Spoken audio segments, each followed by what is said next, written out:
My name is Dan Duramo. I'm the Director of Field Services for the Humane Rescue Alliance.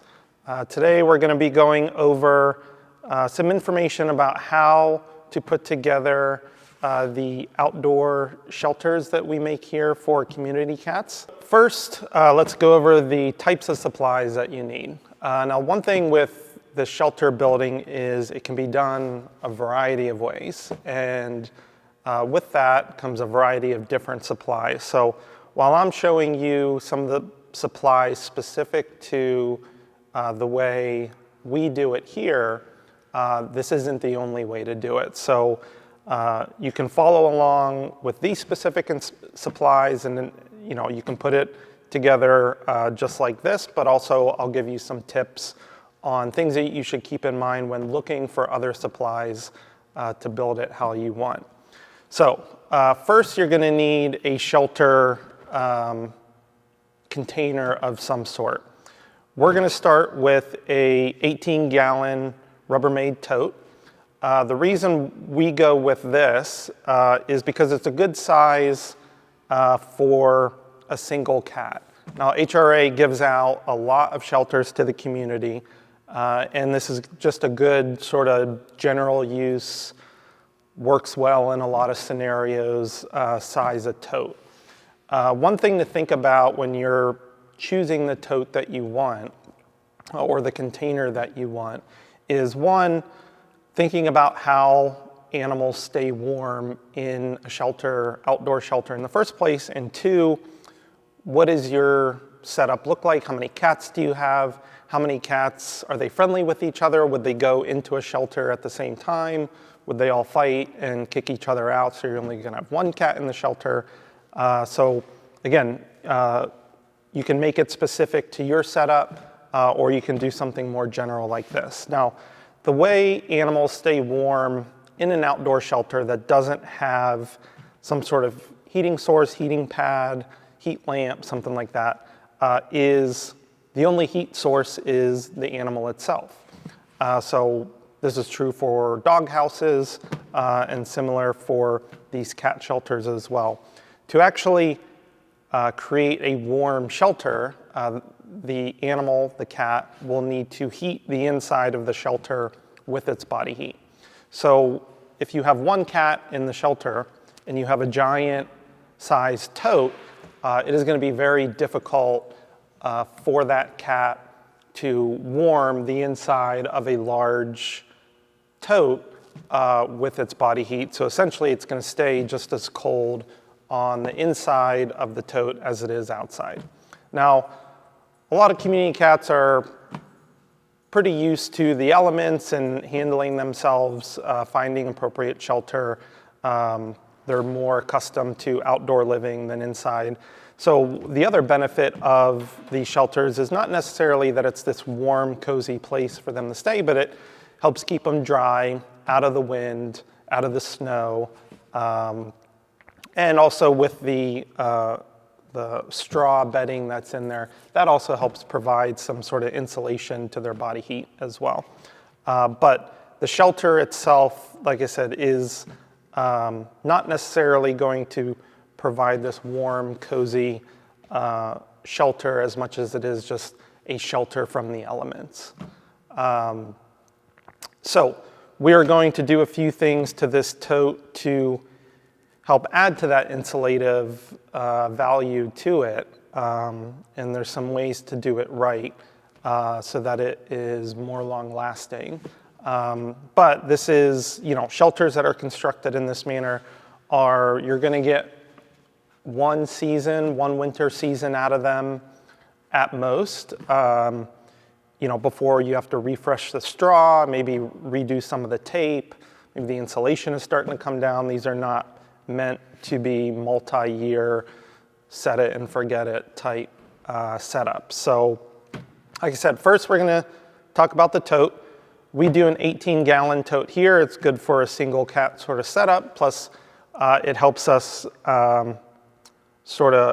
create more of a assembly line of sorts where we're more able to efficiently put together a lot of shelters because we do give out a lot of them.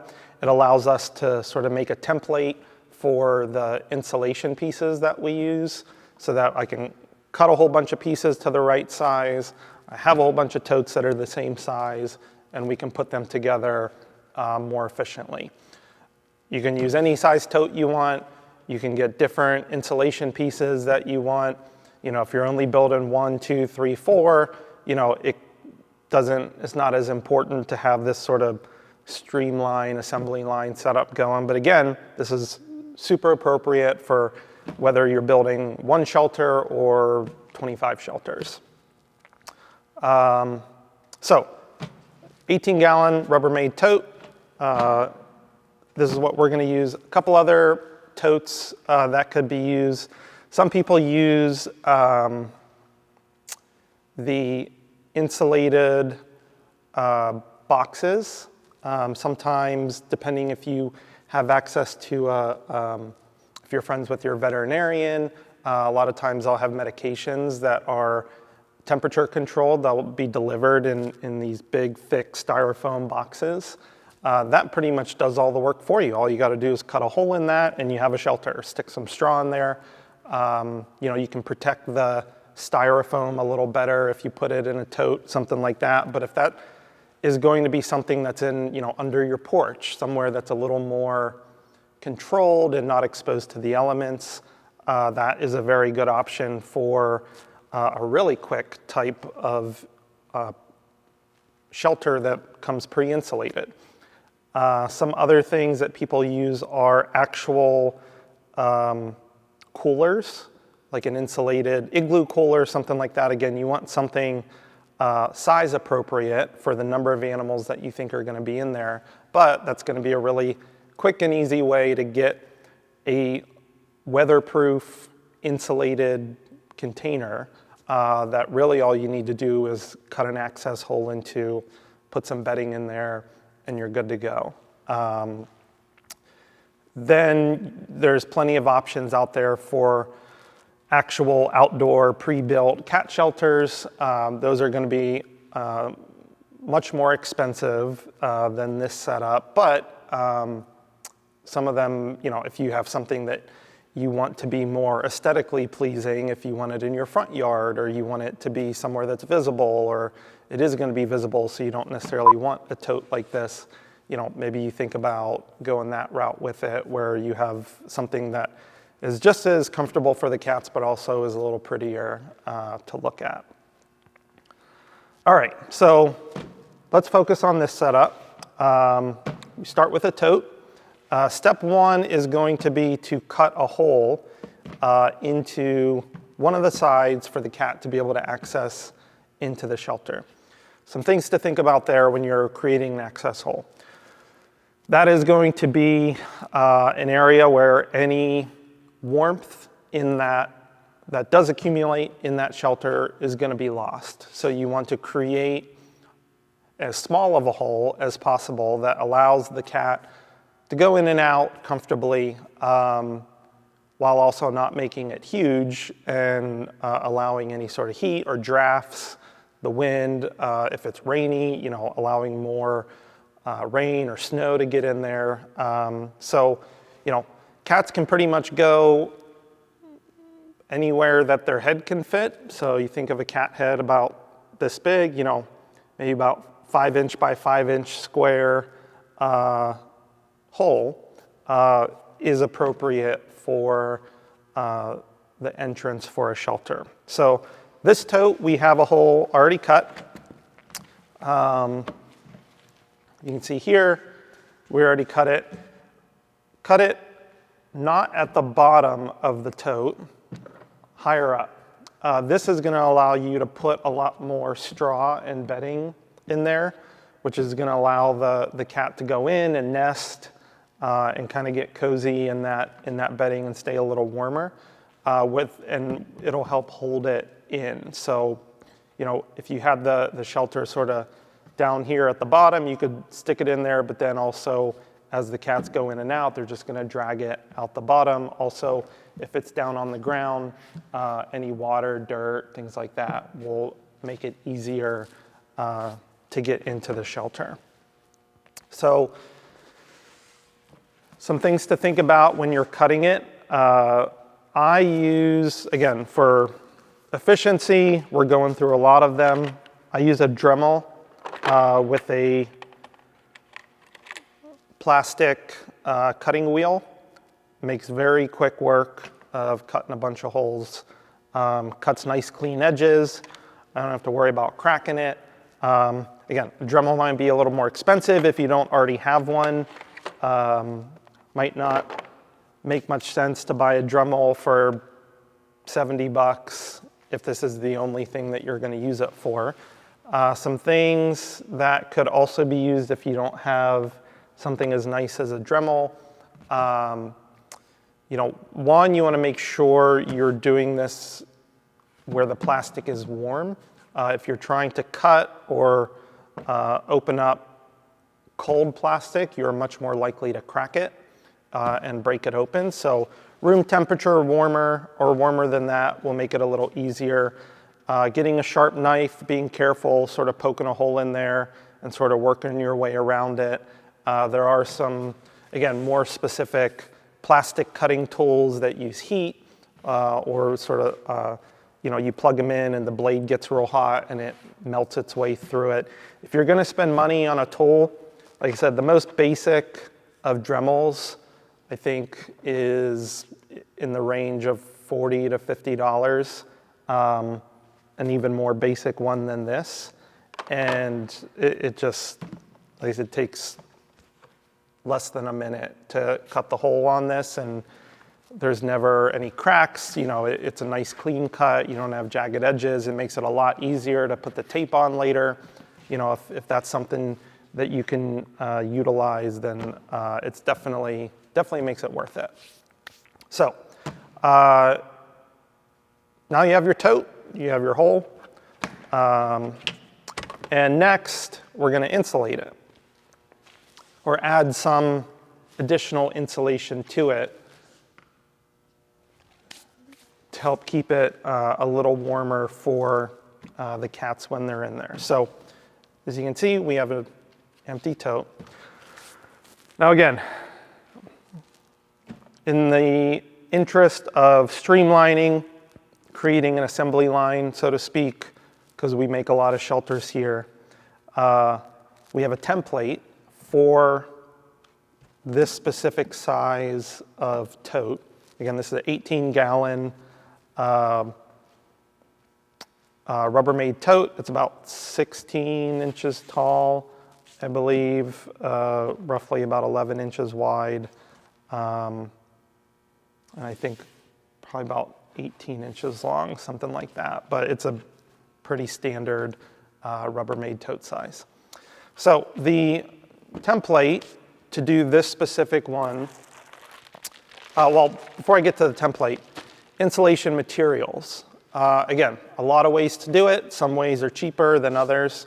Let's start with the cheap ways to do it. Where can you get cheap or free insulation material? Pet stores.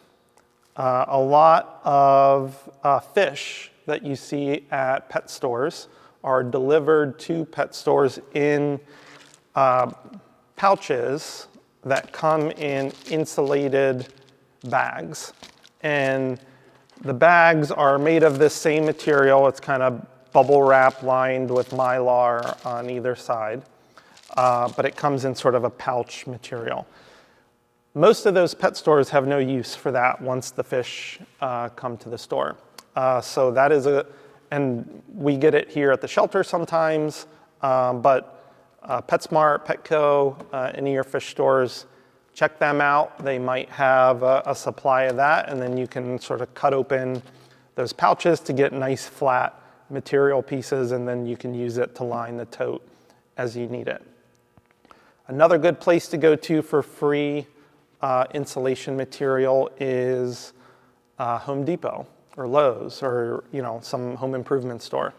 A lot of those places will have bins that, if they have styrofoam board, insulation, materials like that got damaged or broken during shipping, they throw it all out. So they will have big containers of pieces and shards and whatever of sheet sort of insulation material.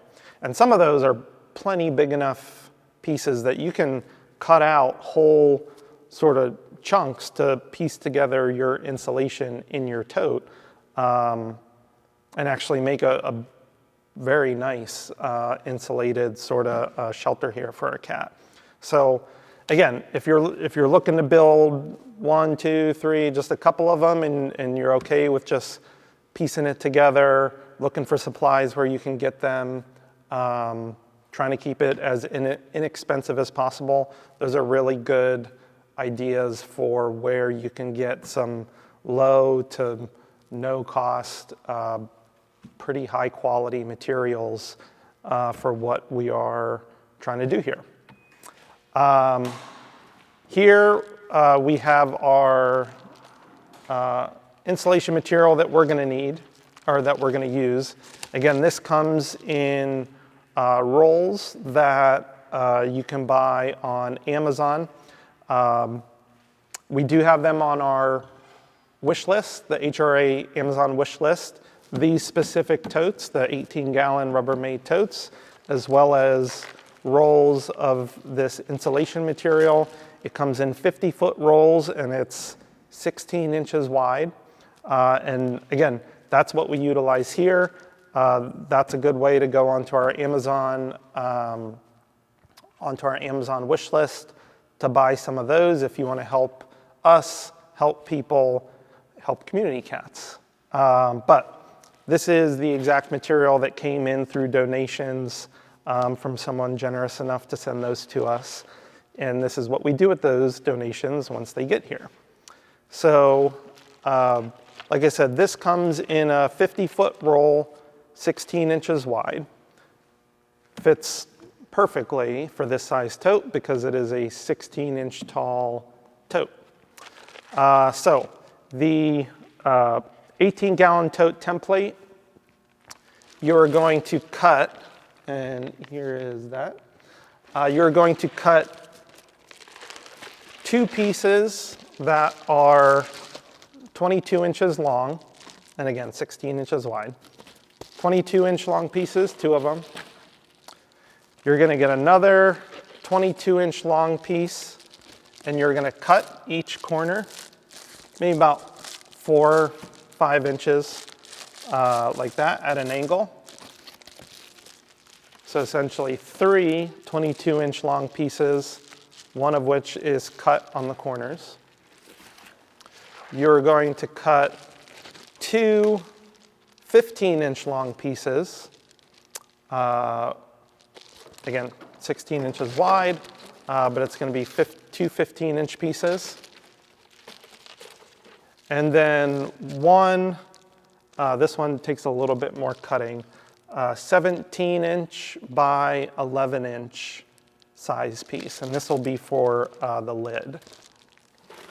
So, getting started, and then you'll need some duct tape. So, getting started with the shelter, you start with the 22-inch piece that has the cut corners. Cut the corners so that it kind of folds in on itself nicely, sort of like that. And then it fits into the bottom like a glove. Just fold the cut corners.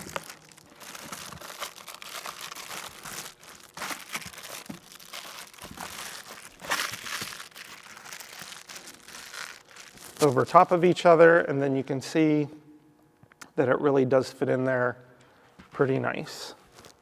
At this point, you don't need to tape it. We'll be adding a lot of tape later. Something to think about when putting the insulation in, putting the tape on, things like that. You want the insulation, especially if you have like a flimsy insulation like this, as opposed to the hard board type insulation. You want the material to be as snug up against the tote as possible. So you want to get it kind of into the crevices, into the corners. You want to make sure you have plenty of material to sort of fit the form of the shelter as best as you can. If your tote corner is like this, but the insulation material doesn't go all the way into the corner, then when the cat lays on it and pushes it into the corner and there's not enough material there, that's going to cause tension where it's taped on the top. It might pull it off the tape up above and just cause it to sort of fall apart quicker. So taking a little extra time to, as you're lining it, make sure you get it into all the corners, you get it nice and flat on the sides before you tape it down, will help make it last a lot longer as cats are going in and out and the weather changes and the tape is maybe not as sticky as it used to. A little extra time now helps it last a lot longer. So we have the bottom piece down here. Next, the other two 22-inch pieces are going to be for the side. One thing to make this go a little easier, especially if you're doing it by yourself, is to have a bunch of little pieces of tape ready to go. So you can put them in place. Just sort of, we'll be using bigger pieces of tape to sort of finish off all the edges.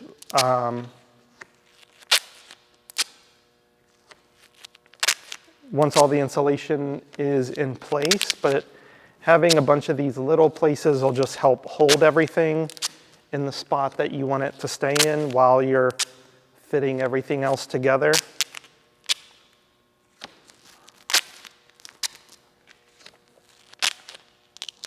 All right, let's start with that. All right, so first, again, we're gonna, as you can see, like I said, the 16-inch size fits perfectly with that. When you are putting this together, you got to think about how well is the lid gonna to fit on the tote. If you have a bunch of insulation material hanging over the edges, if you have a bunch of tape all sort of bunched up on the top, that's going to make it harder to get that lid to sit nicely on it. You might have to put some weights on it to keep it down. But if it's not on there snug, you're going to have gaps in that lid, which again is going to allow any sort of cold air to get in, warm air to get out. So something to think about on the edge is just making sure that you don't bunch up the top edge too much so that the lid still snaps on pretty good. So as you can see, like that 16-inch wide piece fits just perfectly in this. We're going to start by just making sure we have it snug down on the bottom of the tote. We have it in place there. And we're just going to put that in place. When we are, now what I was saying before about making sure it fits nicely along the wall, you don't want to just tape this in place here. You want to make sure you kind of push all of the excess material out of the way. You get it following the contour of the corner of the tote, and then taping it in place there. And it goes nicely along the inside of the tote. Same thing on this side. We'll do it again, make sure we push it into place.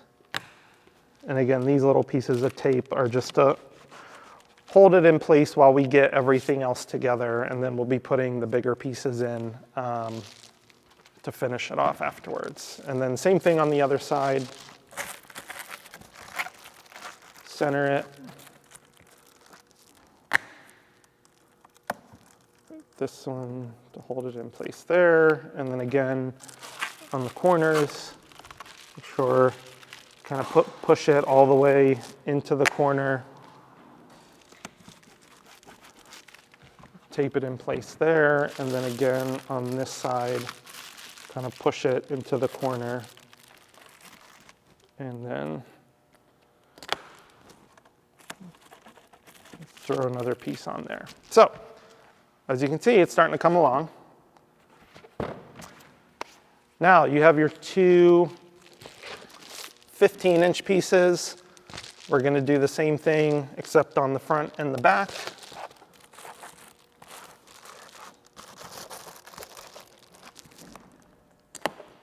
A piece of tape, hold it in place. And then again on either side, so make sure, push it into the corners.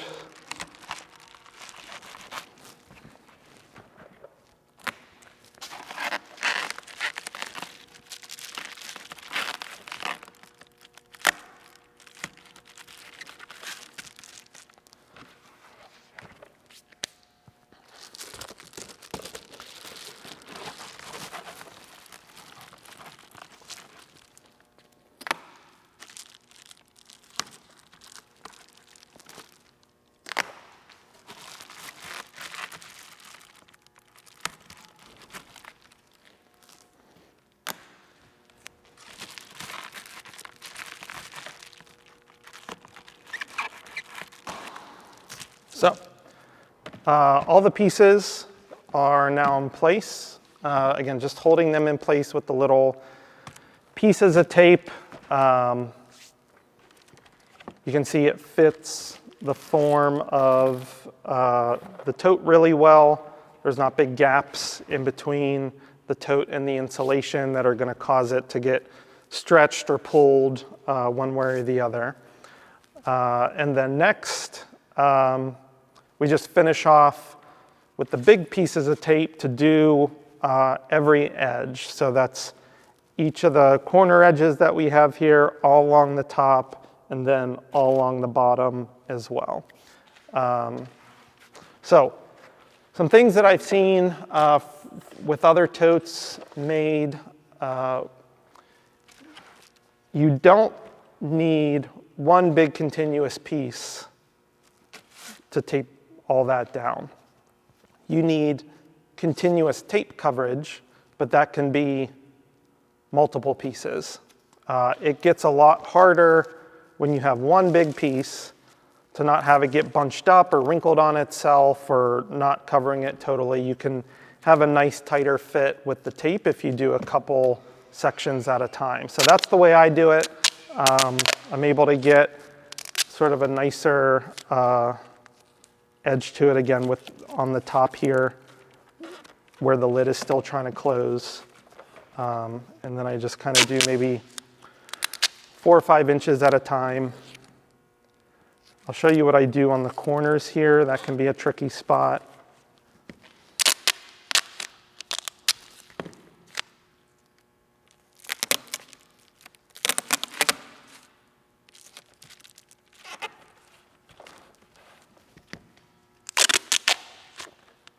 Again, those wrinkles, folds in it, is inevitably going to be places usually where the tape fails the fastest, being left out in the cold weather, the temperatures going up and down, the moisture, all that sort of stuff. The better you can seal it down onto the plastic, the longer it's going to last. So what I do for the corners here to help have a nice kind of seal over the top is I will cut a piece of tape and then rip it in the middle about halfway down. And then I'll line that up in the corner here.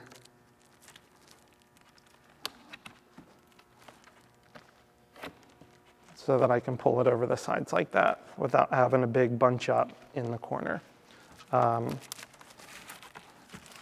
that'll hold it well. And then I just do that all along the top.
Now while I'm finishing this up, there is a couple shelter types that I've seen some people build for us.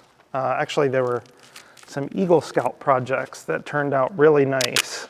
One of which in particular, Eagle Scout did their project, Eagle Scout project to build cat shelters for us. And one really smart thing to do, a little more labor intensive, maybe a little more expensive as well, but definitely works, is they bought 2 totes per cat shelter. One was a smaller tote and the other was a bigger tote. And the insulation that they used was sort of the spray expanding foam insulation material. So they put the little tote in the big tote, filled the gap with the expanding insulation foam, and then cut the hole for the cat between the 2 shelters. Those were heavy duty, could probably withstand a lot more than these could, and probably a lot longer lasting. Again, not the most cost effective if you're trying to put together, but another really good idea on how something like this could be put together. Again, there's a lot of different ways to do it. So now you can see we have the tape continuously all across the top. We don't have any big wrinkles or folds or anywhere where the tape is coming off. So that's on there pretty good, and it's all the way around. Next, we're gonna just do some big pieces that go along these edges here down to the bottom, and then again along this, along the bottom here as well. So I'll do that now.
All right, so you got the 4 sides done now.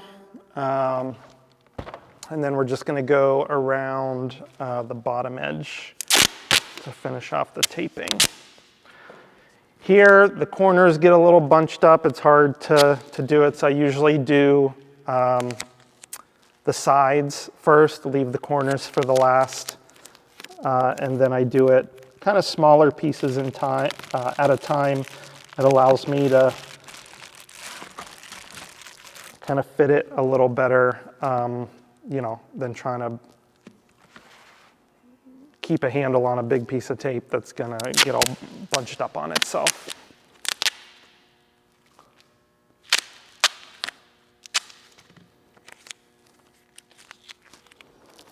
And then again, as you're putting this in, you wanna make sure you're stuffing the insulation back into the corner so that it fits the form of the shelter well.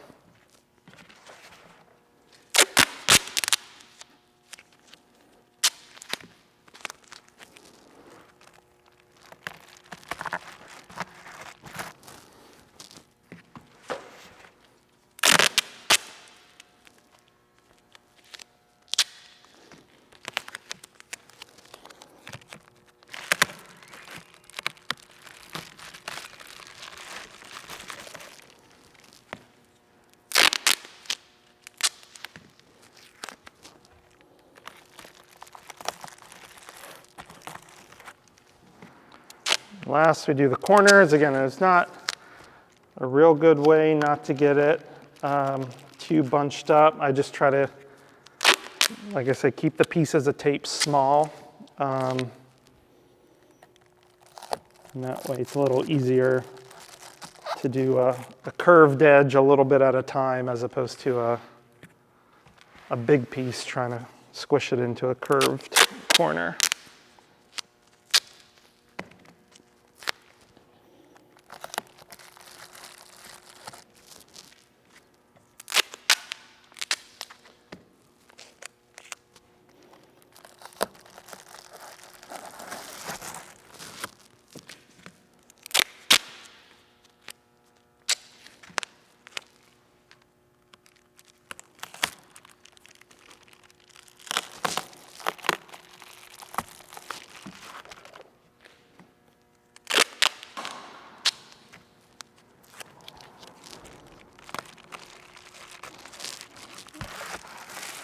All right, so one more piece.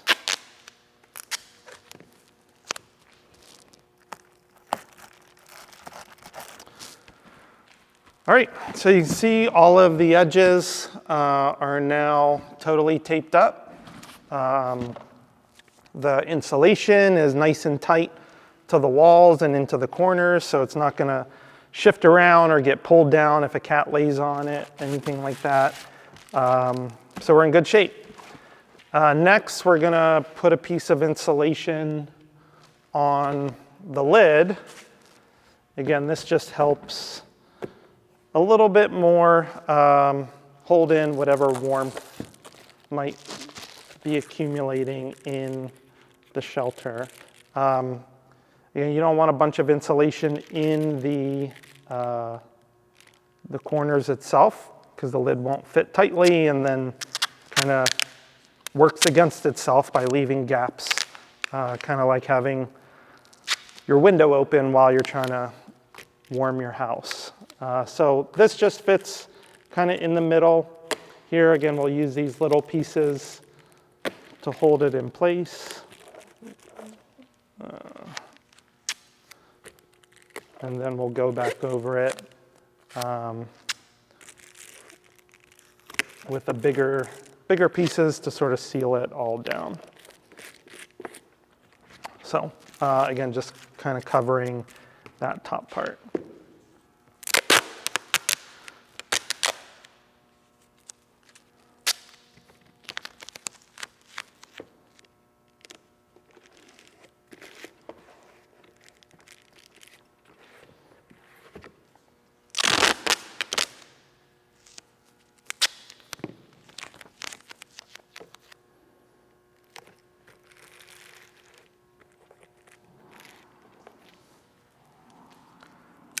And then sometimes there's little plastic pieces to help cut around to make the tape fit nicer. Again, a little bit of extra to get the tape totally down on the plastic and not have bubbles or openings or wrinkles. Will really help it last longer as it sits outside in the cold and the humidity and the rain and all that.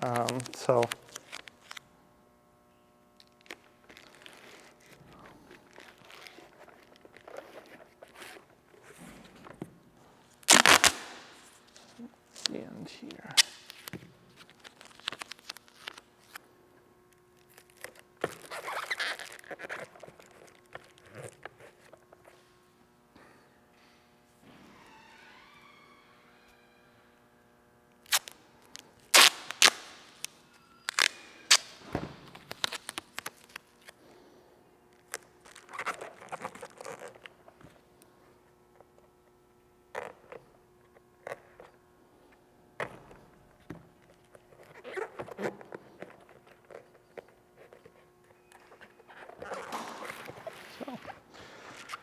And that's all you need for that. And we got a little bit of insulation on the top.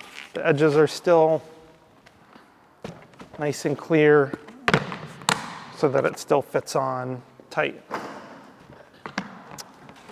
So last step is going to be finishing up the hole where the cat goes in.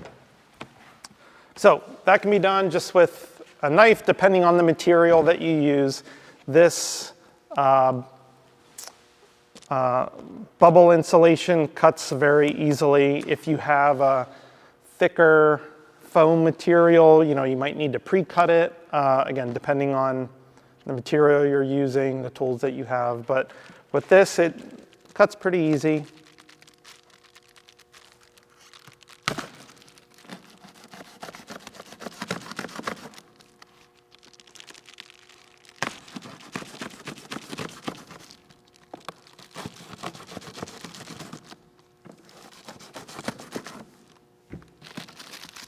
So I've seen it a couple different ways. Some people will choose to leave this flap on here.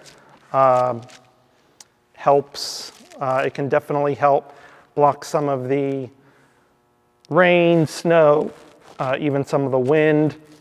Helps keep that shut a little better. As the cat goes in, it can easily go in, and then as they go back out, it keeps it that way. Personal preference, I think. I think there's, pros and cons to it. We are going to, we'll take this one off just for now. But like I said, definitely this can be left on if you choose to. Actually, we'll leave this one on. Now, this is going to be another part where we need to put some tape on. Another important thing is you want to make sure that no moisture or water, snow, whatever, gets in between the tote layer and the insulation layer. So we need to seal this whole gap all the way around. And then we can also throw some tape on the edge of this flap to just help it be a little sturdier and more durable for whatever abuse it might get out in the field. So again, you're dealing with a little bit of contour on the tote, so that can be a little tricky to get the tape to sit nicely. Little pieces are always easier to work with than bigger pieces, so we will do that.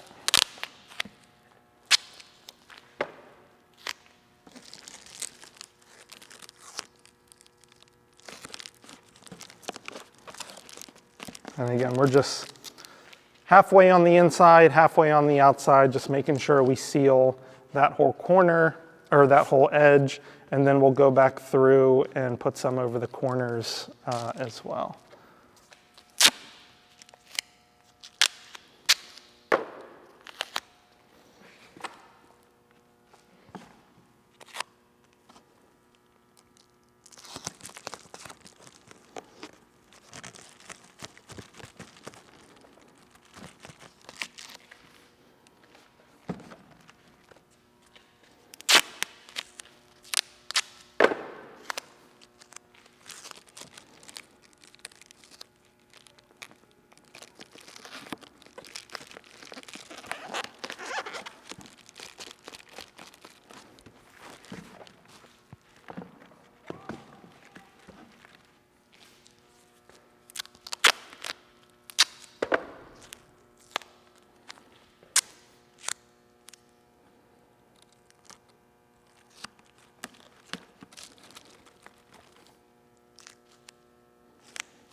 And then again, over the top, above the flap here, just to seal that edge in as well.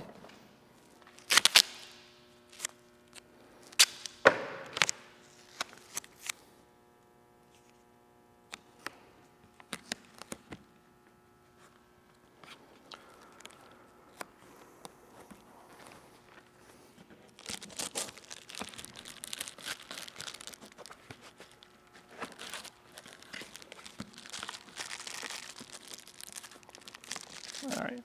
Now, once I have all of that, the edges taped down, I go back over it again with another thicker piece all the way around.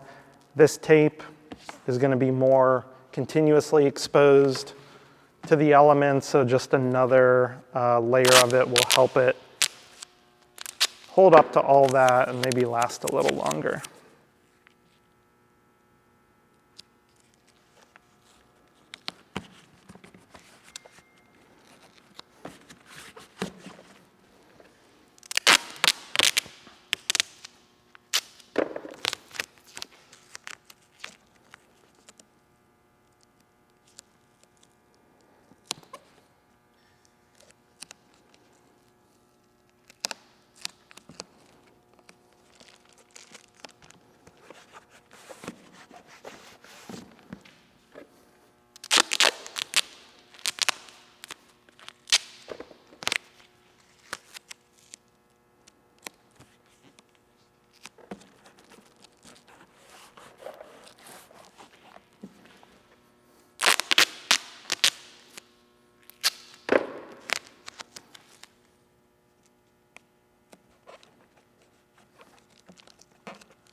All right, so that seals all that in, and then again, put a little bit along the edges here just to help keep that a little more durable.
All right,